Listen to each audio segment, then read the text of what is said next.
تاریخ کے علماء کا بیان ہے کہ حضرت حوا علیہ السلام کے ہر حمل میں ایک لڑکا اور ایک لڑکی پیدا ہوتے تھے، اور ایک حمل کے لڑکے کا دوسرے حمل کی لڑکی کے ساتھ نکاح کیا جاتا تھا۔ اور چونکہ انسان صرف حضرت آدم علیہ السلام کی اولاد میں منحصر تھے، تو آپس میں نکاح کرنے کے علاوہ اور کوئی صورت نہیں نہ تھی۔ اسی دستور کے مطابق حضرت آدم علیہ السلام نے قابیل کا نکاح لیودا سے جو حابیل کے ساتھ پیدا ہوئی تھی، اور حابیل کا اکلیمہ سے جو قابیل کے ساتھ پیدا ہوئی تھی کرنا چاہا۔ قابیل اس پر راضی نہ ہوا، اور چونکہ اکلیمہ زیادہ خوبصورت تھی اس لیے اس کا طلبگار ہوا۔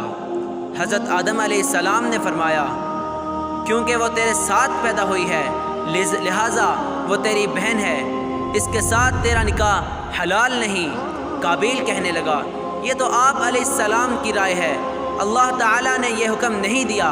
آپ علیہ السلام نے فرمایا، اگر تم یہ سمجھتے ہو تو تم دونوں قربانیاں لاؤ، جس کی قربانی مقبول ہو جائے وہی اکلیمہ کا حقدار ہے۔ اس زمانے میں جو قربانی مقبول ہوتی تھی، آسمان سے ایک آگ اتر کر اس کو کھا لیا کرتی تھی۔ قابیل نے ایک انبار گندم اور حابیل نے ایک بکری قربانی کے لیے پیش کی۔ آسمانی آگ نے حابیل کی قربانی کو لے لیا اور قابیل کی گندم کو چھوڑ دیا۔ اس پر قابیل کے دل میں بہت بغض اور حسد پیدا ہوا، اور جب حضرت آدم علیہ السلام سفر کے لیے روانہ ہوئے تو قابیل نے حابیل سے کہا، میں تجھے قتل کر دوں گا۔ حابیل نے کہا، کیوں؟ تو قابیل نے کہا، اس لیے کہ تیری قربانی قبول ہوئی اور میری قربانی قبول نہ ہوئی، اور تو اکلیمہ کا مستحق ٹھہرا، اس میں میری ذلت ہے۔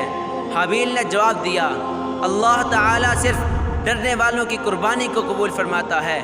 حابیل کی اس مقولہ کا یہ مطلب ہے کہ قربانی کے قبول ہونے کی وجہ انسان کا متقی ہونا ہوتا ہے۔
پھر جب اسے لاش چھپانے کا کوئی طریقہ سمجھ نہ آیا تو اللہ عز و جل نے ایک کوا بھیجا جو زمین کو کھودتا رہا۔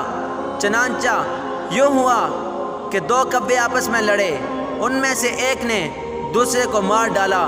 پھر زندہ کوے نے اپنی چونچ اور پنجوں سے زمین کو کھودنا شروع کر دیا، اس میں مرے ہوئے کوے کو ڈال کر مٹی سے دبا دیا۔